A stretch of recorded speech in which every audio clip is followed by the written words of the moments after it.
El 6 de septiembre de 1971 se produciría en la República Oriental del Uruguay una de las fugas carcelarias más importantes del siglo XX.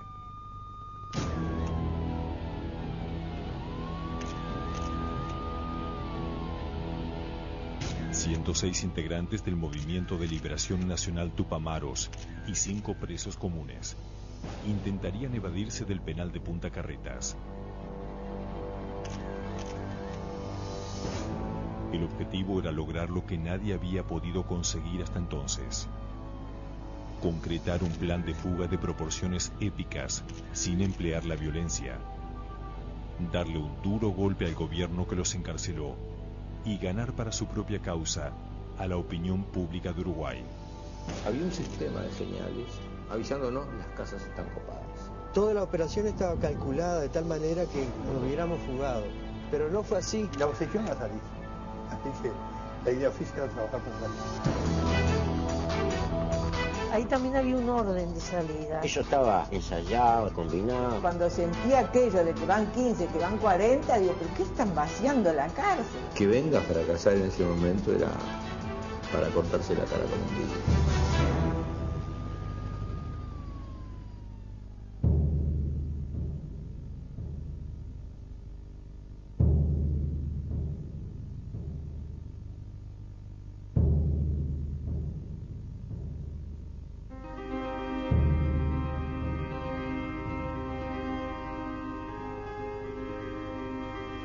Durante la primera mitad del siglo XX en la República Oriental del Uruguay, los golpes de Estado y el recurso a las armas fueron elementos que los uruguayos consideraron como ajenos a su idiosincrasia.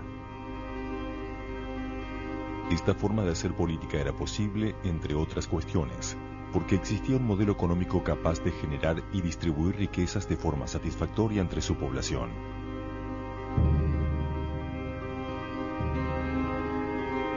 Uruguay siempre fue visto, y al mismo tiempo le gustaba autopercibirse, como una avanzada europea dentro de un continente latinoamericano al que sentía ajeno. Cuando viene José Vasconcelos, a comienzos de la década de los 20, él diría: qué raro país el Uruguay, con cultura francesada, economía pro-británica y política exterior pro-norteamericana. Pero el Uruguay concretó un modelo que hoy habría que llamarlo socialdemócrata, muy estable. Ensayó una forma de poder ejecutivo colegiado y con relaciones políticas bastante liberales en el sentido político: tolerancia, libertad de prensa, que en aquel continente muy golpeado por los golpes de Estado, visto de otras partes del mundo, se le llamaba la Suiza de América. Yo pienso que merecía ese título Uruguay. Nuestro peso hasta los años 50 valía igual que el dólar. Y legalmente tenía cosas increíbles dentro de América Latina. Tuvimos divorcio en el año 1903. La separación de la Iglesia del Estado dio una gran libertad. Durante 4 años, en los años 30, el Uruguay tuvo el aborto como una acción posible. Las mujeres votaban ya en el 39, había una gran fuerza puesta en la educación. Es decir, han habido cosas importantes.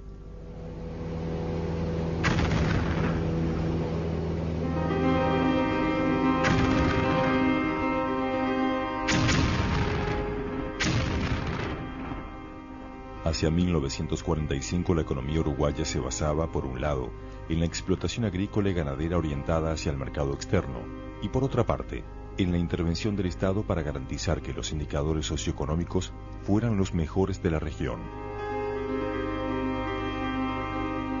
Durante la Segunda Guerra Mundial, las exportaciones vivieron una etapa de expansión gracias a las compras que realizaban los países beligerantes. Pero al finalizar el conflicto, la situación cambió dramáticamente.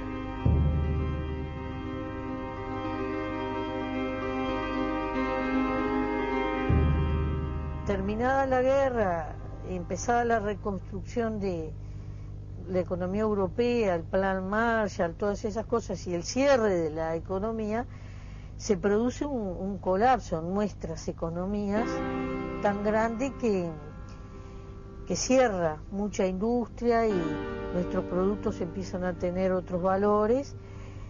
Y bueno, y eso es como ir en una bajada económica. Entonces produce en el continente una cantidad enorme de luchas que son similares en todo el continente. Parecía que la democracia política y la democracia social eran imposibles si previamente no se desarrollaba una democracia económica. Los jóvenes, por 1950, por tomar contemporáneos a la guerra de Corea, empezamos a sentir que aquel Uruguay se nos estaba yendo. Porque sencillamente la sociedad es trepida. Quiero decir que nadie ha podido cavar al ritmo del sol y que nadie todavía ha cortado una espiga con amor y con gracia. Mientras Uruguay cambiaba, el resto del continente no se mantenía quieto. El 1 de enero de 1959, un grupo de guerrilleros rebeldes cubanos comandados por Fidel Castro y Ernesto Che Guevara entraron en La Habana. De inmediato se transformaron en modelos para toda una generación que vio en ellos el ejemplo concreto de otra forma de lograr cambios, a través de las armas. Lo que realmente vivió América, y Uruguay no pudo escapar a esa realidad, es la exportación organizada que llevó adelante Cuba como brazo operativo de la República Soviética o la República Comunista hacia América Latina. Y estratégicamente hubo dos países, entiendo yo, que sufrimos los embates más fuertes, que fue Chile y Uruguay, porque el Partido Comunista tenía como idea fija alcanzar el dominio en estos dos países, porque desde uno de ellos en el Pacífico y el otro en el Atlántico, podía ir avanzando sobre los países vecinos. De todas maneras, el Che Guevara, cuando habla en el Paraninfo de la universidad a comienzos de los años 60, incluso contraviniendo las opiniones de muchos de su auditorio, que lo que querían escuchar era una arenga a favor de la violencia revolucionaria, deja un mensaje muy diferente. Dice: cuiden los valores de la democracia uruguaya, cuiden los valores de esta sociedad que todavía mantiene márgenes de igualdad relevantes. Ustedes tienen en Uruguay cosas por las que nosotros hemos tenido que luchar durante décadas en otros países. Cuando él salió de esa universidad, sufrió el único atentado que sufrió en su vida. El fascismo uruguayo estuvo a punto de matarlo. Lo emboscaron a su auto a la vuelta de la universidad, lo tirotearon, murió un profesor de secundaria que iba corriendo detrás del auto tratando de saludarlo, y creo que el Che Guevara se llevó una respuesta bien cabal de que no es oro todo lo que reluce y las cosas no son como aparentan. A principios de los años 60 la crisis económica ya causaba malestar entre los trabajadores. La conflictividad aumentaba en las ciudades. La respuesta del Estado a las nuevas demandas fue endurecer la represión.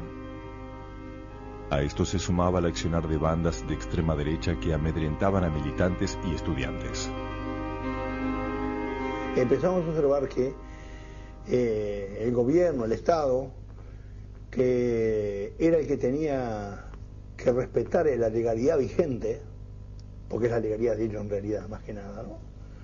No la respetaba. Entonces, habían empezado las marcas con las esvásticas, violencia, represión a los trabajadores. Es decir, el país se estaba empezando a vivir un clima muy serio de violencia y de represión contra los trabajadores organizados. Llegaron a tanto que florecieron en la pequeña izquierda uruguaya una cantidad de grupos de autodefensa, tanto para custodiar sinagogas como para custodiar, no siendo judíos incluso, custodiar locales partidarios, asambleas estudiantiles, etc. La movilización de los trabajadores en las ciudades pronto llegó también al campo, donde habitaban algunos de los sectores más postergados de la sociedad uruguaya. En 1961, los trabajadores de la caña de azúcar del norte del país se agruparon en un sindicato muy combativo, la Unión de Trabajadores Azucareros de Artigas, o UTA. El gran organizador fue un abogado que venía trabajando con los cañeros desde años atrás. Su nombre era Raúl Sendik. Los cañeros eran peones sin caballo y sin patria, porque los niños no conocían la leche, no conocían el chocolate, 12 horas de trabajo por día, enfermedades, edad promedio 30 años, y el movimiento de Raúl Sendik no era por salario con los cañeros, sino por tierra. Es el único movimiento que expresa el objetivo de conseguir tierra para trabajar. Los cañeros sabían que sus reclamos no llegarían hasta las autoridades a menos que se movilizaran hacia la ciudad de Montevideo. En abril de 1962, el sindicato dirigido por Sendik inició su primera marcha, atravesando a pie todo el país para llegar hasta la capital. Y en torno a esas marchas de los cañeros es que empieza a surgir la solidaridad, el apoyo, la enjundia de ese movimiento, que es, a mi juicio, el tronco social a partir del que nace el Movimiento de Liberación Nacional Tupamaro.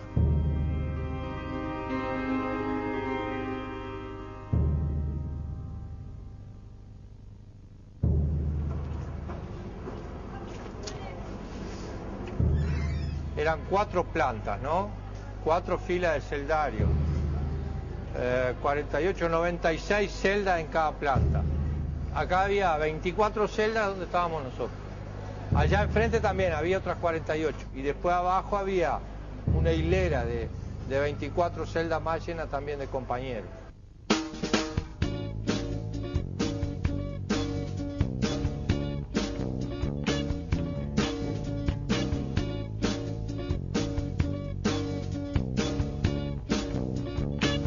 Los jóvenes de aquella época éramos medio iconoclastas, nos sentíamos parte también inseparable del Mayo francés, de la matanza de Tlatelolco, del rock, etcétera, etcétera, etcétera. Era todo un revoltijo, aquello que generaba una situación muy fermental y una manía de ser protagonistas, no esperar que alguien nos dijera qué es lo que hay que hacer. Entonces fuimos pasando desde grupos de autodefensa a formaciones más especializadas en el uso de la violencia. Esa es la época que estamos con doble disciplina. Pertenecemos a alguna fuerza política legal de las que está funcionando, pero a su vez nos juntamos en estas actividades con el intento de construirle algo que sirviera para luchar y resistir clandestinamente si se nos venía la dictadura. Naturalmente había diferencias en la discusión, en los puntos de vista, pero había una unificación en los hechos cuando había que hacer cosas concretas. Y sobre todo que eran un poquito peligrosas. Para 1963, los distintos grupos de izquierda organizados en torno a la solidaridad con el sindicato cañero decidieron comenzar a pertrecharse. El 31 de julio de 1963, un grupo de militantes, entre los cuales se encontraba Raúl Sendik, partió de Montevideo con rumbo a la localidad de Nueva Helvecia, en las cercanías de Colonia del Sacramento. Allí se encontraba el Club de Tiro Suizo. En los montes de Itacumbú, los cañeros en huelga estaban rodeados por la policía y por el ejército y no tenían con qué defenderse. Entonces necesitaban para su resistencia las armas que se fueron a buscar al Tiro Suizo, que comandó Raúl ese operativo, estaban destinadas a los cañeros alzados, como en los viejos tiempos. Fuimos con nuestros autos particulares, o prestados, una cosa media chapucera.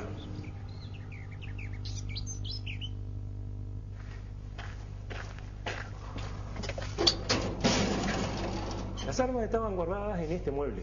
Simplemente lo abrieron y se las llevaron. En aquella época, el ejército uruguayo le prestaba a los clubes de tiro armas y municiones. Entonces lo que en realidad se lleva esta gente, no eran propiedad de la Sociedad de Tiro Suizo Nueva Helvecia.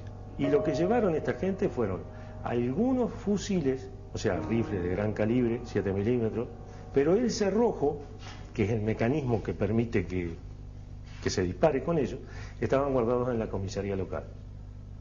Entonces, cuando ellos vinieron, ya sea por desconocimiento o porque no tenían ninguna importancia, se llevaron un pedazo de fusil.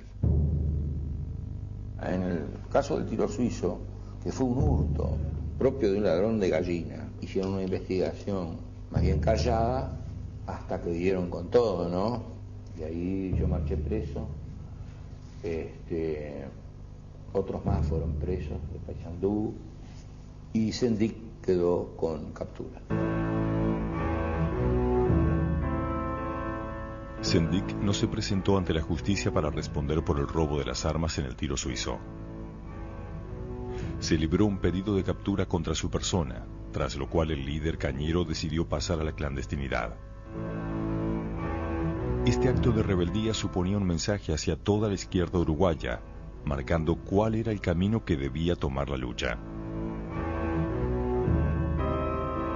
Al tener un clandestino que cuidar y apoyarlo, y moverlo, resolver los problemas logísticos y todo lo demás, se empezó a salir de hablar a tener que hacer cosas concretas. Nos fuimos peleando con los partidos de los cuales veníamos. Y entonces en determinado momento decidimos, pero muy poca gente, crear una organización política nueva. Nosotros dijimos, hay que demostrar a la gente que hay personas que son capaces de ser coherentes, que su vida cotidiana está en relación con lo que piensan. Por eso decidimos empezar a hacer política de otro modo. La idea es tomar el poder, disolver los resortes de poder que están en manos de la clase dominante y construir el socialismo a partir de la transformación revolucionaria de la individualidad humana como objetivo de nuestra lucha. Entonces surge el movimiento para unificar todas las fuerzas dispersas, desde los cristianos rebeldes hasta los anarquistas más más ácratas. Y así crece y se desarrolla un movimiento que nunca fue partido, fuimos un movimiento político en armas. El discurso políticamente correcto en la izquierda de aquel entonces era llamarse Partido Revolucionario de los Trabajadores, Partido de los Proletarios que están muy ofendidos, etc. Nosotros, para romper con todo eso, dijimos, nosotros vamos a llamar Tupamaros. Tupamaros era el nombre que los españoles despectivamente le daban a los revolucionarios, es decir, a los que se insubordinaban contra la corona. Artigas era un Tupamaro. Pero ni en el Uruguay va a saber nadie qué significa eso, no importa, la gente va a averiguarlo y vamos a recatar la palabra de la historia misma. En noviembre de 1964, el nombre de la agrupación apareció por primera vez en un volante universitario firmado con la sigla TNT, Tupamaros no transamos. Con las primeras acciones llegaron también las discusiones en torno al tipo de movimiento armado que se debía construir. Sendik, Mujica, Huidobro y Manera, los principales referentes tupamaros, participaron en las polémicas en las que finalmente se optó por conformar una guerrilla urbana. El MLN tuvo una discusión teórica muy importante con Regis Debray, que era el teórico del foquismo, y con el propio Che Guevara, que ellos decían que la lucha armada urbana por sí misma no podía triunfar, que la guerrilla urbana podía servir como retaguardia, pero que la guerrilla tenía que ser rural. No hay ninguna guerrilla urbana que haya ganado en ningún lugar de América Latina. Indudablemente que el movimiento tiene una gran diferenciación con los otros movimientos guerrilleros en América Latina, dado que las condiciones que tenía este país eran condiciones verdaderamente en donde no existían ni montañas, ni grandes montes, ni grandes selvas. Y nuestra fuente fue más bien el maquis francés, la resistencia que se había hecho a los nazis en Europa, la resistencia a Francia colonial, en las ciudades argelinas. Entonces ensayamos otra cosa y fuimos, en alguna medida fuimos recreadores de la resistencia urbana. Yo pertenecía a una célula que vendría a ser parte del embrión del MLN y nos habíamos dado como tarea el desarrollar toda una investigación de la ciudad, entre las cuales también estaban las cloacas. Fue esa la idea, el tratar de llegar a conocer exactamente todos los rincones de la ciudad, hacer de la ciudad el monte que no teníamos. Se nos cataloga por ahí de que éramos una guerrilla. En realidad estoy con la definición de Real de Azúa. En realidad éramos políticos con armas. Lo que no sabíamos es que cuando usted empieza a jugar con fuego, el fuego va creando también reacción. Un día terminamos de trabajar tarde, como era costumbre, y cuando salgo a hacer el recorrido veo en una pared una estrella, un símbolo, que después fue símbolo de los Tupamaros. Entonces yo le digo al oficial, le digo, ya he visto esta figura en otras paredes, y he visto lo de Tupamaros escrito. Vamos a investigar eso. Y entonces comenzamos a investigarlo, y eso nos lleva a ubicarnos posteriormente con lo que fue el movimiento de liberación nacional, y yo, en mi forma de actuar, califiqué a los Tupamaros como mis queridos enemigos.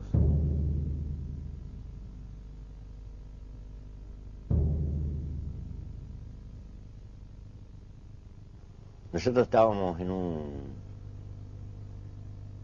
en un piso 2 y 3 y teníamos que llegar a la planta baja. Tuvimos que captar a alguien que estaba medio tocate un valse y logramos un movimiento de poner en la celda de él de compañero un preso común que tenía que participar también en la fuga.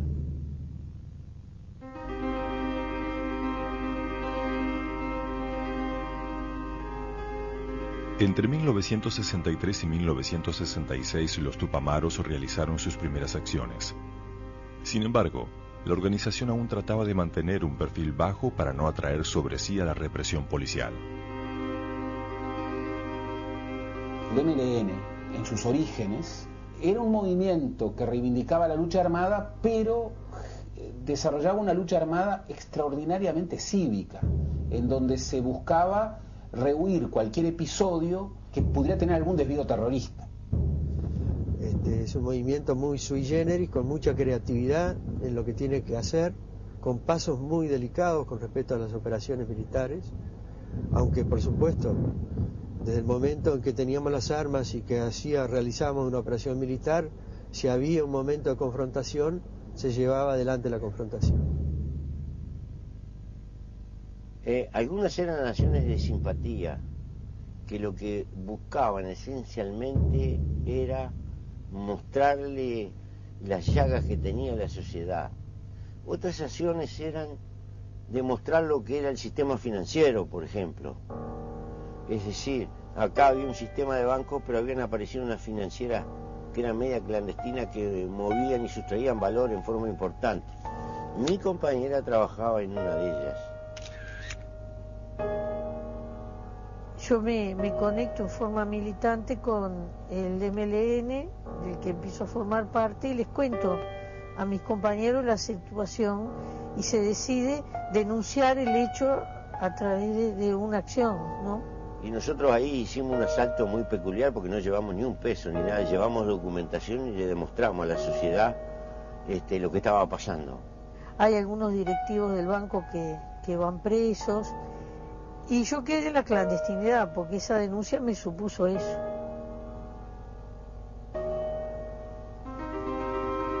En diciembre de 1966, en medio de una importante crisis económica y social, el ex general Óscar Gestido, del Partido Colorado, triunfó en las elecciones presidenciales. Triunfa un general retirado llamado Gestido, y todos creímos, nosotros también, que se abría una posibilidad muy grande de enfrentar de verdad la crisis. Y por lo tanto, incluso, de que todo lo que estábamos construyendo nosotros no fuera necesario. Ese hombre, que era un buen hombre, se muere.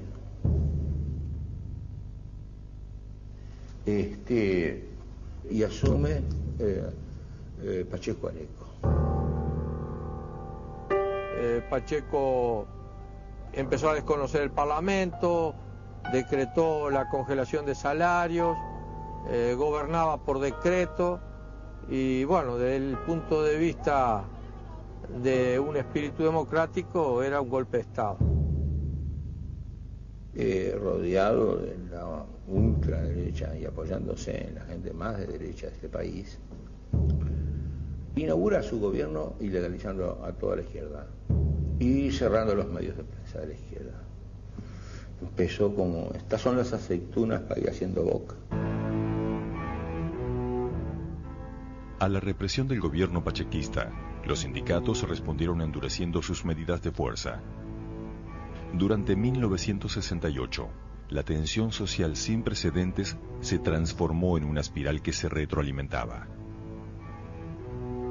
Por medidas prontas de seguridad, el gobierno tenía posibilidades de detener gente sin ser sometidos a proceso, sin estar acusados de ningún delito, por ejemplo, por ser militantes sindicales o por ser militantes estudiantiles, y por lo tanto el gobierno hizo de la represión y de la detención excepcional, es decir, la forma habitual de relación con la sociedad.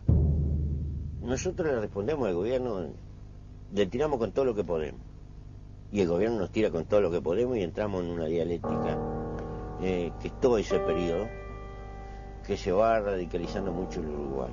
Empieza a aparecer a nivel del movimiento sindical y a nivel del estudiantil una radicalización, se polarizan las posiciones en el movimiento de masa y eso va generando también que la lucha popular se ponga un poco al rojo vivo, ¿no? Bueno, en aquellos años se fue haciendo experiencia al andar, porque claro, las acciones fueron increyendo en el tiempo, ¿no? No había en Uruguay ningún tipo de manual para cómo luchar contra un enemigo que se organizaba de las sombras y no se instalaba como una guerra o una confrontación convencional. Y fue la policía la encargada de librar esos combates. La policía y el ejército uruguayo participan de ese proceso que ha dado en llamarse la pentagonización de las Fuerzas Armadas y de las Fuerzas Policiales latinoamericanas. Es decir, en los años 50 y en los años 60, la influencia norteamericana y también la influencia francesa, en el sentido de acciones antirrepresivas que incorporaran, bueno, instrumentos de terrorismo de Estado, bueno, está muy comprobada. Los servicios de inteligencia americanos estaban instalados hasta en la propia jefatura y estaba la orden de que había que suministrarles toda la información que ellos requirieran, es decir, hacía un procedimiento, detenía a 2 o 3 tupamaros y ellos se interesaban en ese tipo de información o querían concurrir a los procedimientos que yo realizaba, o querían que previamente yo le informara de esos procedimientos.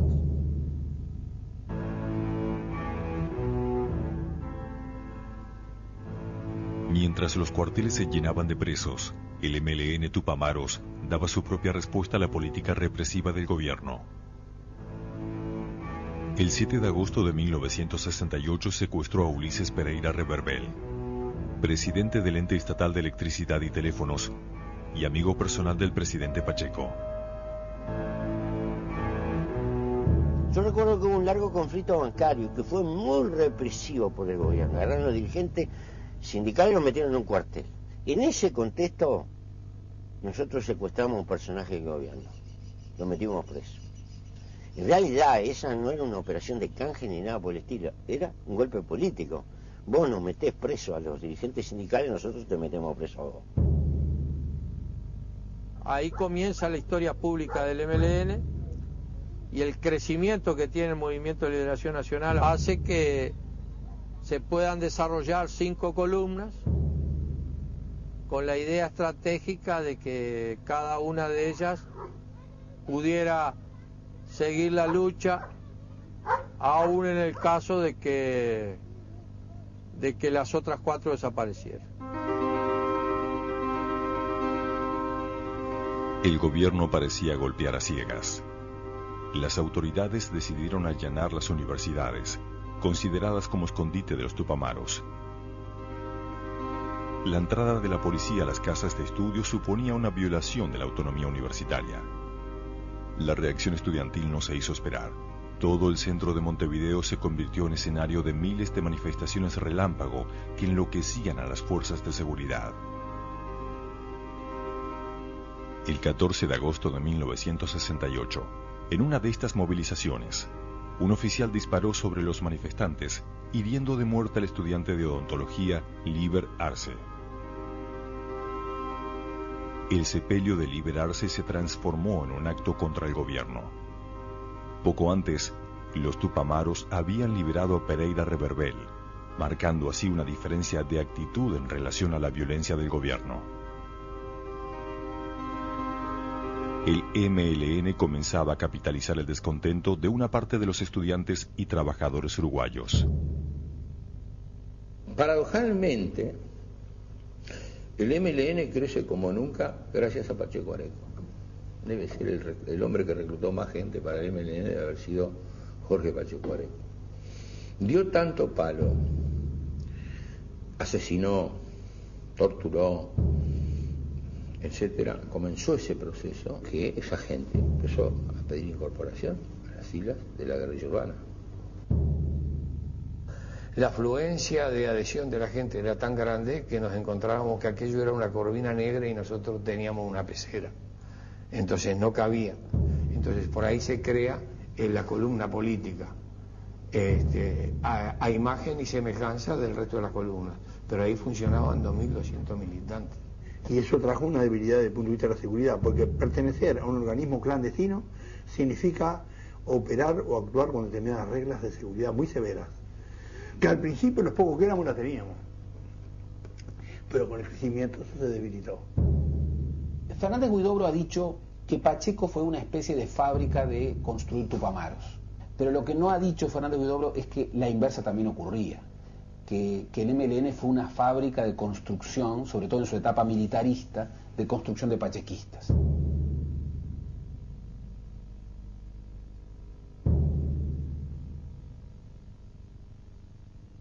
Se consigue una cosa importante, se piden afuera los planos de la cárcel, pero en la cárcel misma, con auxilio de un preso común, se supo que estaban los planos directos de la cárcel ahí adentro, sobre todo de los cimientos, viejos planos, y él los aportó.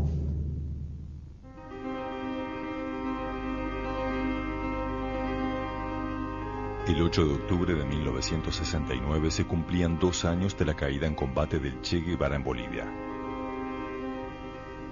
Los Tupamaros pensaron que un buen homenaje consistiría en demostrar el poder de fuego de la organización realizando una acción a gran escala.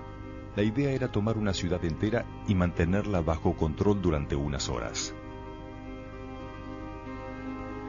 La toma de la ciudad de Pando es una acción grande, lleva la puntería de una acción de pertrecho y un golpe político al gobierno que venía golpeando. La ciudad está a 31 kilómetros del centro de Montevideo, ¿no? Entonces nuestra dificultad era cómo trasladábamos hasta ese lugar coordinadamente un contingente tan grande de compañeros. Raúl me dice, ocupate de resolver ese problema. Y ahí surge la idea de repatriar los restos de un uruguayo muerto en Buenos Aires. Se contrata un furgón y 5 vehículos, en cada vehículo un comando, y ahí marcharon los comandos, se expropiaron y se leyeron proclamas, se dejó al comisario en un calabozo, y en la evacuación había un talón de Aquiles. Cuando nos retiramos, una parte de los que se retiraban victoriosos fueron encerrados en una emboscada donde marchamos presos como 16 y murieron varios compañeros.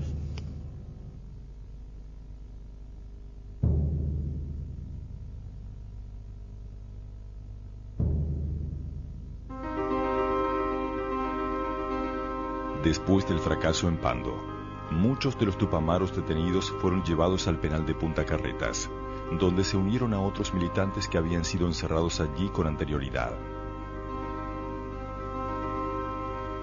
La cárcel de Punta Carretas había sido construida a principios del siglo XX en lo que por entonces era una zona en las afueras de Montevideo.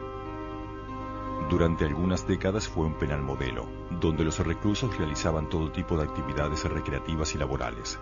Su nombre se había hecho célebre cuando en 1931 un grupo de 8 anarquistas se fugó de la prisión a través de un túnel. Cuando los tupamaros comenzaron a llegar a Punta Carretas, a fines de los años 60, el penal había entrado en un proceso de decadencia que acompañaba el deterioro general del país.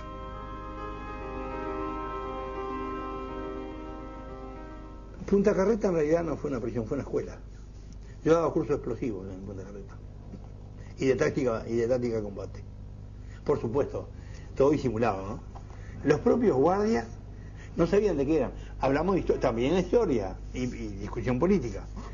También eso es así. Pero contrabandeábamos otros cursos. Estábamos en celdas de 2 o 3 personas. En esa celda teníamos algunas cosas para cocinar o para reforzar la comida que nos daban, que era intragable, con alguna cosa que nos traían nuestros familiares de afuera. Nosotros aplicábamos una especie de socialismo y recibíamos todas las bolsas y hacíamos una especie de clearing y después repartíamos. Y sacábamos algo para darle a los presos comunes. Es una convivencia bastante fluida y normal, pero que a nosotros nos servía muchísimo. Especialmente para cualquier plan de fuga. Mientras los tupamaros presos organizaron la llamada Comisión Aspirina para evaluar los posibles planes de fuga, en el exterior el resto de la organización también elaboraba planes para liberar a sus compañeros. Y en ese momento surge un plan que se llamó el Mangangá, que era hacer un túnel que en definitiva eran de 400 metros, desde un local que quedaba a 4 cuadras del penal hasta llegar al penal. Sacaron la idea del tiempo que nos podía llevar, la organización que no teníamos que montar, y teníamos que lograr intercomunicar las celdas.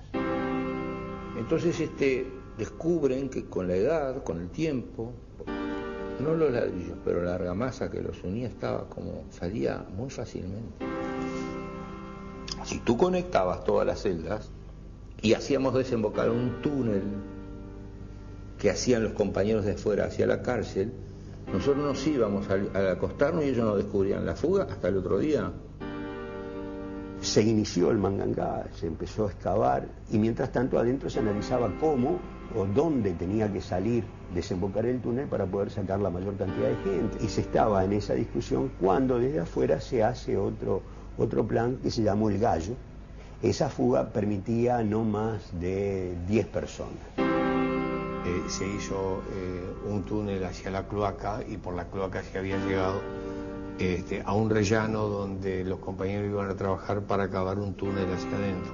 Ahí se fue depositando los sacos de dormir, las armas, y se produjo una tormenta de esa que atora los caños y el agua arrastró al frente Punta Carreta toda esta indumentaria, todos estos aparejos quedaron flotando.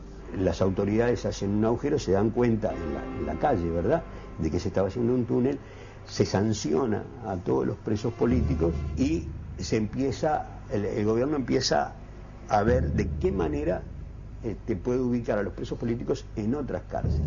Estaba la amenaza de la Isla de Flores y los compañeros cuentan que si lo llevaban a Isla de Flores, de ahí no se salía de ninguna manera. Entonces había que irse antes.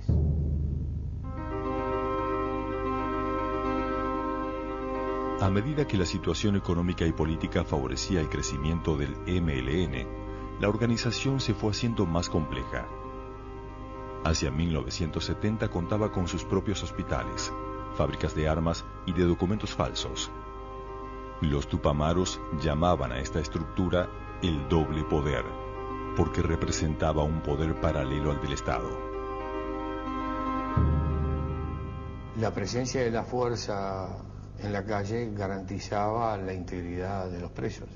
Digamos, alguien que castigara a un compañero que estaba preso tenía que salir en algún momento del establecimiento y en la calle estábamos nosotros.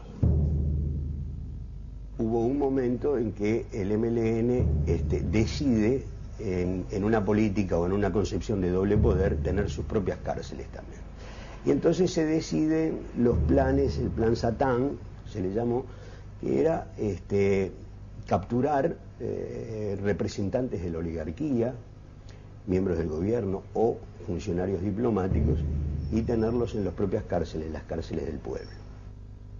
Se comenzaron a ver la posibilidad de que el tratar de canjear los presos, secuestrando gente que tenía pesos, digamos, muy decisivos a nivel internacional, ¿no?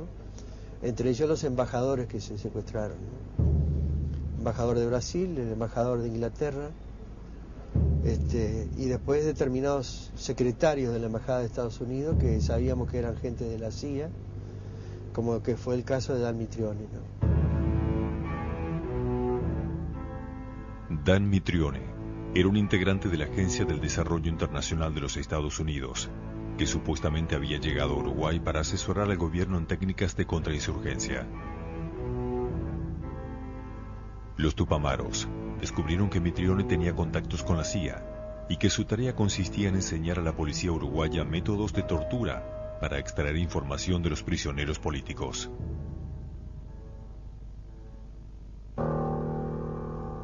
El 31 de julio de 1970, Mitrione fue secuestrado por los tupamaros y llevado a una cárcel del pueblo.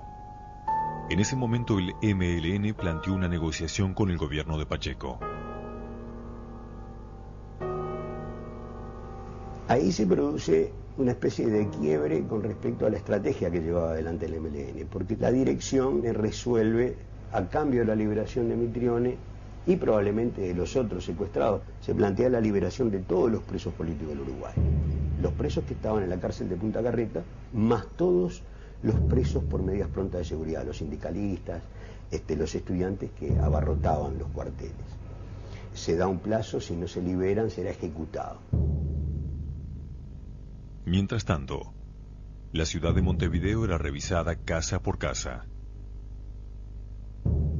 El gobierno de Pacheco soportaba la presión de los Estados Unidos y de Brasil, quienes se instaban a negociar por la liberación de los secuestrados. El gobierno de Pacheco instaló una impronta que a nivel internacional se ha tomado casi como doctrina, que es no negociar con la guerrilla y con movimientos insurgentes.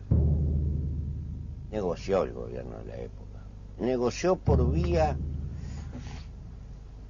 de su canciller de la época, que era Peirano Facio, que negociaba con alguien que está vivo todavía, en la calle. Pero el gobierno no nos daba respuesta. Y cuando estábamos negociando cayó Sendí.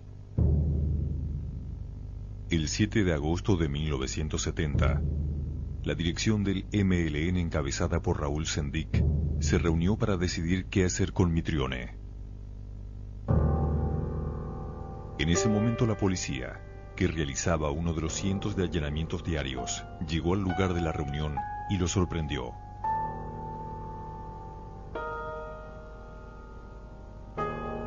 Con todos los dirigentes del MLN presos, las negociaciones por la liberación de Mitrione se interrumpieron. La estructura de la organización Tupamara quedó desarticulada, sin conexión alguna entre la dirigencia detenida y las diferentes células que seguían operando en el exterior, las cuales poco a poco comenzaron a tomar contacto entre sí para recomponer la estructura.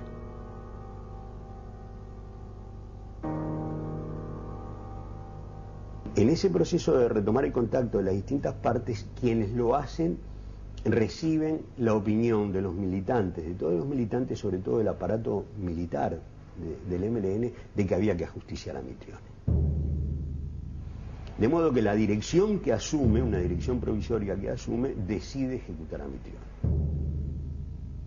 En Punta Carreta, la negociación con el gobierno, o el planteo de negociación con el gobierno, había generado la expectativa de que iban a salir todos. Cuando cae la dirección y cuando se ejecuta Mitrione y se rompen todas las negociaciones, es decir, las posibilidades de salir de libertad quedan completamente liquidadas, ¿no? Es en ese contexto que se decide lo siguiente, de alguna manera. Muy bien, si no nos pudimos ir por la puerta grande, nos vamos a ir por la puerta chica.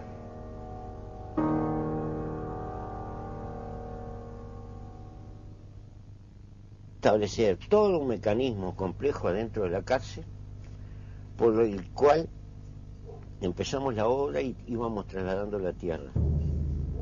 Las íbamos comprimiendo y comprimiendo, abajo de las camas.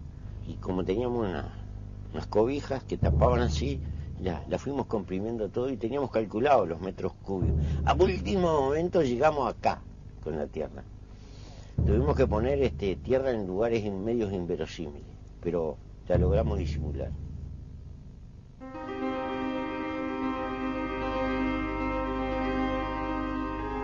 A principios de 1971, el gobierno de Pacheco debía hacer frente a una crisis económica que no daba tregua y al descontento popular que comenzaba a manifestarse con iniciativas políticas concretas. El 5 de febrero de 1971, todas las fuerzas de izquierda forjaron una alianza para crear el Frente Amplio, con vista a las elecciones de noviembre de aquel año.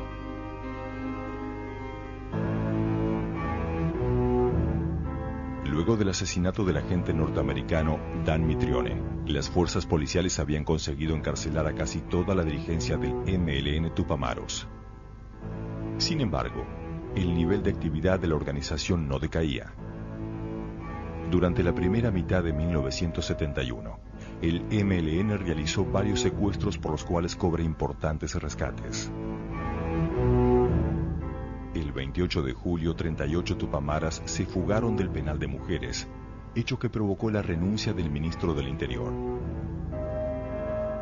Para evitar nuevas fugas, el gobierno endureció las condiciones de encierro de los tupamaros en el penal de Punta Carretas. En ese marco, un día de lluvia, nosotros encerrados, que nos habíamos quedado, que soñábamos con el Mangangá y quedó frustrado porque habíamos decidido la otra, empezó a surgir la idea, y si nos la planteamos de adentro para afuera, porque eso no la espera. Entonces ahí es que se inicia primero una política en función de eso, y sobre todo se empieza a hacer un trabajo de compra de los carceleros, ¿no? Había que, sobre todo, digitar las requisas. Vamos conociendo los puntos débiles que tiene, y uno de ellos es Teníamos una consigna, todo el poder a Luquine. Luquine de Luca, Luca quiere decir plata, en nuestro lenguaje canero. ¿Qué era lo que ellos sabían que la inteligencia, el servicio de inteligencia le pedían a ellos que nos encontraran?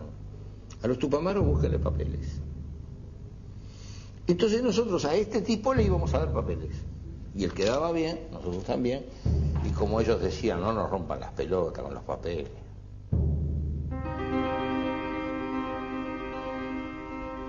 La idea que parecía absurda, hacer un túnel desde adentro de la cárcel hacia afuera, comienza a ponerse en práctica. Para llevarla a cabo, los militantes presos debían interconectar todas las celdas a través de los boquetes en las paredes que ellos llamaban heladeras. Luego debían seleccionar la celda desde la cual se realizaría el túnel hacia el exterior. Había que cavar el túnel, que debía tener alrededor de 40 metros de largo, y finalmente copar 2 casas de familia, una de ellas ubicada frente al penal, donde desembocaría el túnel, y la otra ubicada detrás de la primera. El último tramo del túnel debía ser realizado a último momento, en el instante mismo de la fuga. Todo este proceso debía estar concluido en 30 días, pues ese era el tiempo entre requisa y requisa que los tupamaros habían conseguido comprar sobornando a los guardias. La técnica esta la hicimos aprendida de los ladrones. Nosotros hicimos con los alambres de las camas, de los tejidos, hicimos una trenza, entonces hacíamos un agujerito en la pared y después íbamos serruchando. ¿Donde están las cuchetas, los tapones? Entonces hicimos collage, entonces ahí sí pusimos mujeres con poca ropa y todo, como hacen todos los presos, ¿no? Y acostumbramos además también a los guardias a colgar la ropa al pie de la cama, de manera que tapaba también la visión. Lo fuimos acostumbrando. Nosotros estábamos en un piso 2 y 3 y teníamos que llegar a planta baja. Tuvimos que captar a alguien que estaba medio tocate un valse y logramos un movimiento de poner en la celda de él de compañero un preso común que tenía que participar también en la fuga. El INGE, Jorge Manera Lluvera, hizo una cantidad de instrumentos caseros que permitían tomar mediciones para mantener la línea recta y calcular los metros. Abajo en el túnel, entre 3 alambres se llevaba la línea recta. El ingeniero Manera había hecho un aparato, un nivel, entonces yo con ese nivel ponía como jalones las pilas y después en la dirección yo establecía la línea y ponía una varilla así en el techo clavada con una grampa de alambre, entonces uno iba escarbando, mirando aquello y seguía por eso. Eso significó de hecho un trabajo absolutamente colectivo, 100 y pico de personas trabajando todos para eso, ¿verdad? Generalmente había 4 o 5 compañeros en el túnel, uno que excavaba, otro atrás que juntaba la tierra y embolsaba, y 2 que tiraban de las cuerdas. De todas formas, a medida que se alargaba el túnel, las pérdidas de aire eran mayores, por lo tanto había que poner nuevos compañeros a trabajar porque no les daba. O sea, hubo compañeros que se enfermaron ahí adentro, es decir, y había que relevarlos permanentemente. Al llegar a los cimientos del muro, no se tenían datos de que el muro estaba sentado sobre una placa de grava, que era muy dura, era casi piedra, y si se avanzaban 2 metros por día, como se venía avanzando en el túnel, cuando llegaron ahí avanzaban a 10 centímetros por día. No se avanzaba, no se salía a la parte exterior del muro, vamos a decir, por abajo, y se consumía el tiempo.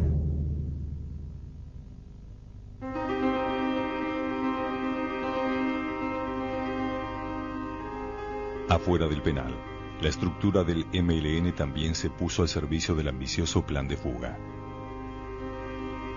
Trabajando en la clandestinidad y asediados por las fuerzas de seguridad, los tupamaros debían conseguir vehículos y armas, falsificar documentos, armar los circuitos de distribución de los fugados y preparar casas seguras para más de 100 militantes. Las labores dentro del penal de Punta Carretas seguían chocando contra 2 obstáculos importantes: la falta de aire dentro del túnel y una dura piedra que impedía el avance. Escarbar en la tierra no hace ruido, pero cuando estás con piedra hubo que pegar martillazos con hierro Entonces esos golpes, aunque eran debajo de la tierra y ya fuera del celdario, entonces para que no sintieran los golpes contra la piedra, que estábamos abajo, jugábamos al fútbol, a los gritos, y los compañeros que estaban abajo sabían de tal a tal hora, podían darle con todo a los martillazos, ¿no? Pudimos sortear esa piedra en determinado momento y ya está, después fue chiflar. Ya después de superado el problema del muro, se encuentran con el viejo túnel de los anarquistas, que cruzaba en forma oblicua. Entonces cuando se llegó a ese túnel, hubo aire que entró en el túnel y permitió avanzar un poco más, pero ese aire se acababa, ¿no? Porque era aire estancado. Con muchas dificultades se siguió y los cálculos decían que a determinada cantidad de metros tenían que encontrar el caño colector que pasaba por el medio de la calle Solano García. Y bueno, se encontró, se horadó el caño colector y entonces se tuvo aire permanente, ¿no? A partir de ahí ya había aire en abundancia para seguir excavando. El 4 de septiembre de 1971, el túnel estaba listo. Los tupamaros reciben la orden de iniciar la fuga. Por la noche, luego de la última ronda de guardia, desmontan los boquetes y transforman a todas las celdas en un gran corredor.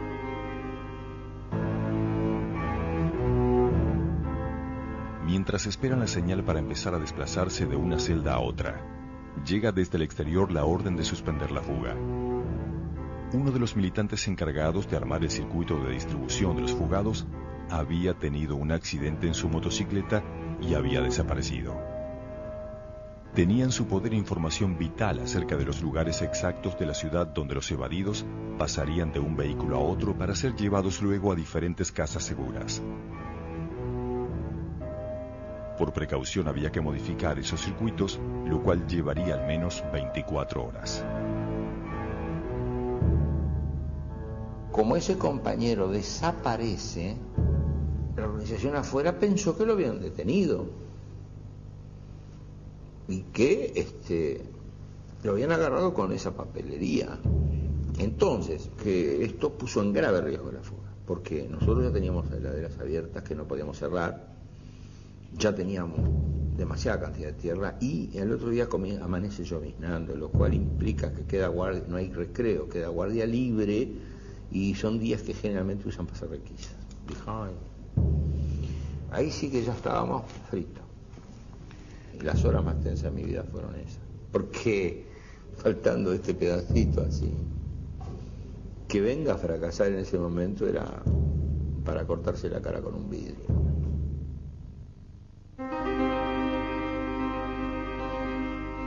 El 5 de septiembre de 1971, las fuerzas policiales recibieron la orden de movilizarse hacia el barrio de La Teja, ubicado en la otra punta de la ciudad de Montevideo, donde se estaban produciendo serios disturbios.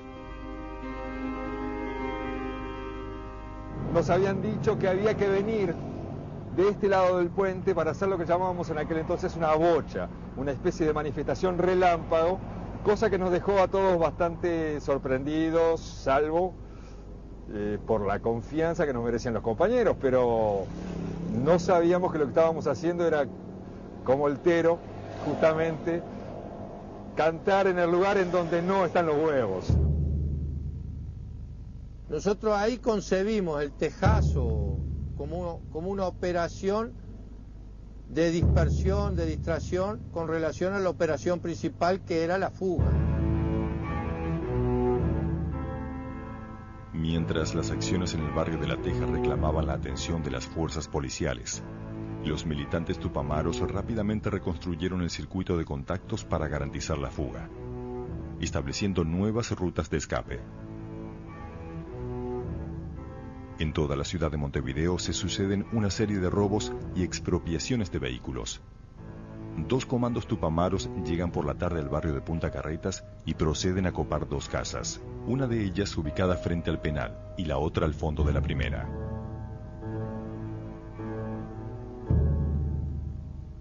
Y bueno, la toma vino un vecino que él vivía ahí en el apartamento del fondo. Una noche que no andaba nadie por la calle, y entonces me hizo seña por la ventana y yo le abrí, mi vecino, y entonces entraron los dos.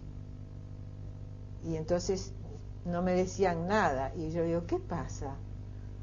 Entonces Billy me dice, mirá, fulana, dice, estos muchachos son tupamaros y necesitan la casa para un trabajo. Y entonces nos llevaron allá al fondo. Las dos casas daban espalda con espalda y de la segunda casa se salía. Esa era la casa que tomamos nosotros. Y sobre la mesa del comedor también organizamos unas armas y dinero que había que darle a la gente que se iba, y desde el teléfono de la casa nos conectamos con el estéreo a decir que bueno, que allí estaba todo pronto. Después nosotros teníamos que esperar. Había un sistema de señales, un simple encendedor con toda la llama para afuera, avisándonos las casas están copadas. En ese momento, a los que estaban en el túnel se le ordenaba comiencen a escarbar para arriba, porque ya hay compañeros arriba. Y a todos nosotros empezar a dirigirnos hacia la boca del túnel por adentro de las celdas. Eso estaba ensayado, estaba combinado, no se hablaba, se dejaban las radios prendidas, se dejaba como que se estuviera durmiendo, y bueno, se va a demorar un poco en abrir el agujero, más de lo previsto.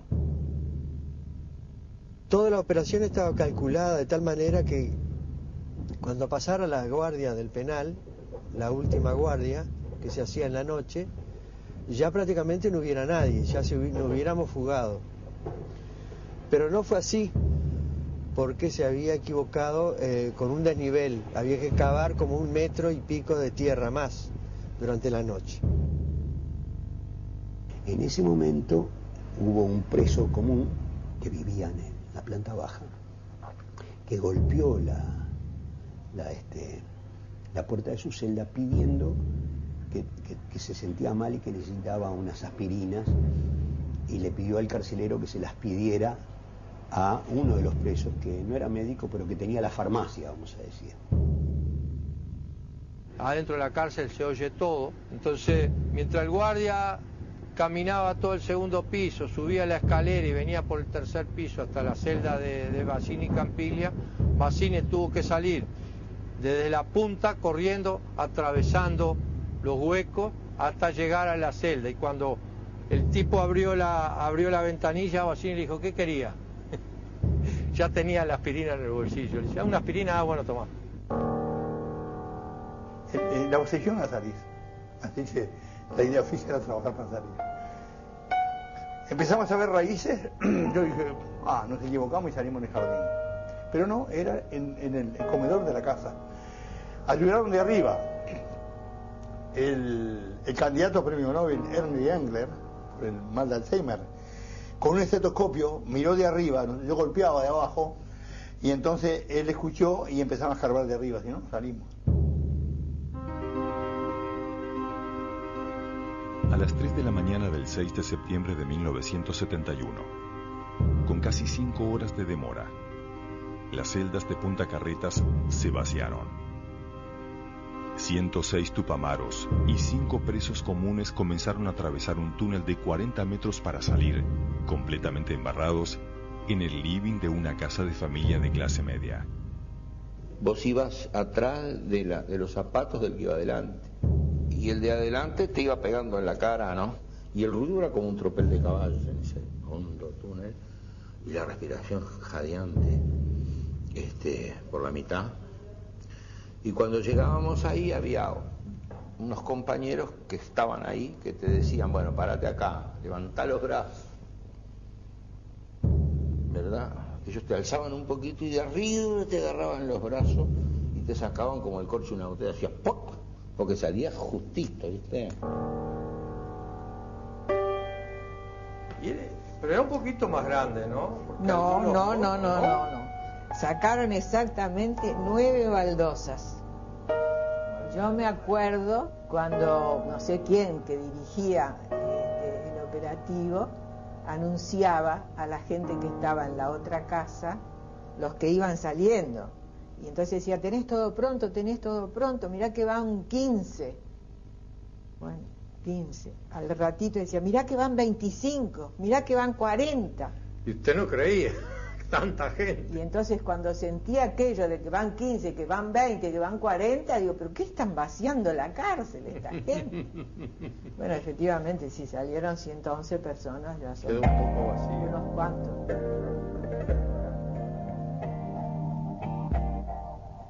Y era como una línea de montaje, estaba todo muy bien organizado, vos te sacabas todo lo embarrado y se fue formando, en los diarios está la foto, ¿no? Una montaña de equipos de gimnasia, y quedabas con una ropa más o menos presentable para la calle, te entregaban un arma con munición y dinero.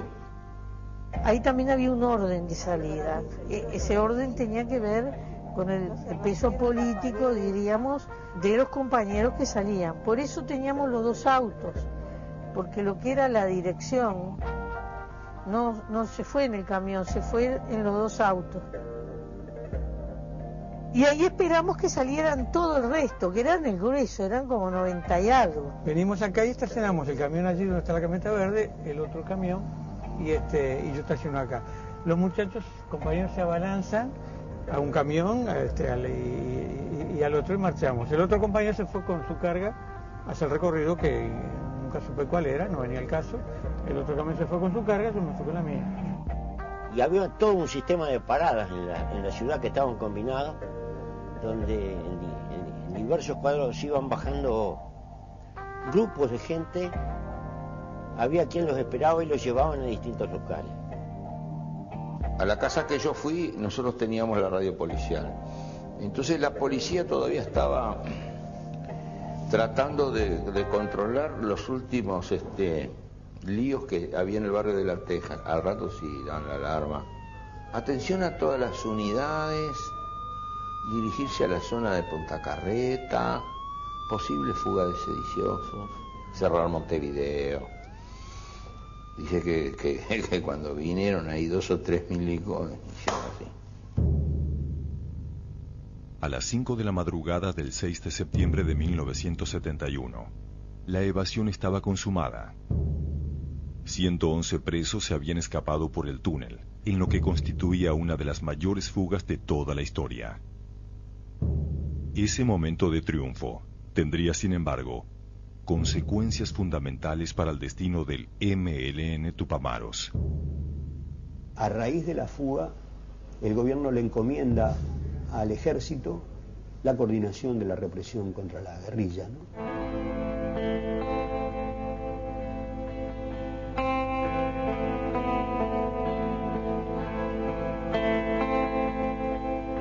En Uruguay, cuando se da la interrupción del sistema democrático, en el año 73, la guerrilla estaba controlada y el movimiento de Tupamaros estaba vencido.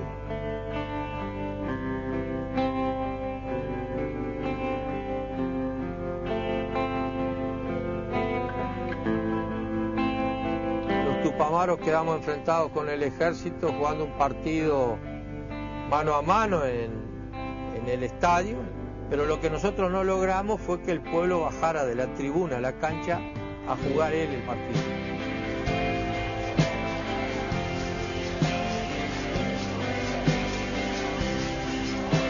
La transición uruguaya, una transición muy autocomplaciente, que evitó temas cruciales que con el tiempo reaparecieron. Evitó la verdad, evitó la memoria, evitó la justicia respecto a los aberrantes crímenes cometidos durante el terrorismo de Estado.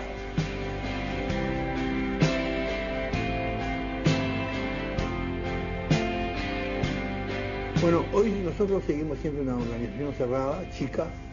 Acá entra quien queremos nosotros, no quien quiere. Tenemos acá una comisión que se llama la CAI, Comisión de Asuntos Internos, que verifica el comportamiento de cada uno de nosotros.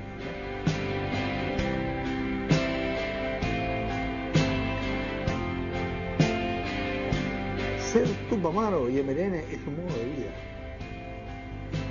Nosotros, sin caer en el extremo de son las sectas religiosas, nos parecemos bastante. Locos sueltos ha habido en toda la historia de la humanidad, y lo sigue habiendo. Ahora, cuando los locos sueltos son seguidos por corrientes